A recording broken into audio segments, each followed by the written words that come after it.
Am I the a-hole for refusing to pump for my mother-in-law? So I am a first-time mom and this whole experience has been very overwhelming for me. My wonderful baby just hit 3 months and is officially no longer a newborn. I have been lucky enough that I have good supply, so my baby girl is exclusively breastfeed except for the any excess that we use when my husband does her night feeds.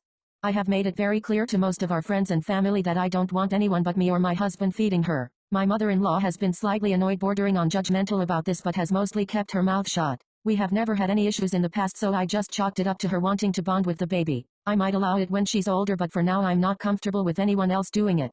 So we were over at my sister-in-law house for her son's birthday, and while all the cousins and husbands played outside, me and all the ladies sat inside playing past the baby. She ends up in my mother-in-law's arms and begins to fuss and make her hungry cry. I stood up and went to take her before she pulled her back and told me to go make a bottle. I told her no, that I would go to the guest room and feed her. My sister-in-law stood to and said she had some formula and would make it for me.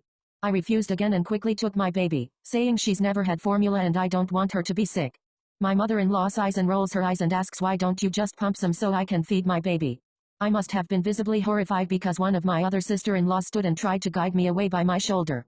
I took her to the other room to feed her and sat in there with her for the rest of the party. The sister-in-law whose party it was came to find me. I almost hit her when she said, "Don't you think it's a little selfish you won't let mom feed the baby? You could have just pumped a couple ounces for her."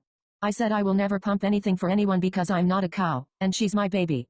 She declared I was being bitchy and walked away. My husband doesn't know this is all happening, but on the ride home, his mother and 2 of the other wives texted me to tell me it was unfair to hog my baby and to make it so she couldn't bond with anyone else, and that I should have just pumped before I came so I didn't have to hide her away. My mother-in-law specifically said that I was being so selfish with her only granddaughter, and it wasn't fair to her that she couldn't even feed her baby. I just texted back that it wasn't her baby and put my phone on Do Not Disturb. I know I should tell my husband, but I don't want to add more strain as he and his mother are still trying to heal their relationship from when they had a big fight a couple years ago. I don't want to cause drama, but I'm starting to feel very guilty, especially since I'm still getting tons of texts about how cruel I'm being. Am I the a-hole for refusing to pump for my mother-in-law? Edit. Small bit of context. My little sister choked whilst being fed by our great-aunt and almost died. She hadn't been holding her properly and my sister had to be rushed to the hospital. I was very young, but the memory is still very fresh in my mind even when my husband is feeding our baby. I never want my baby to be unsafe while being fed, and I worry about other people feeding her because of this.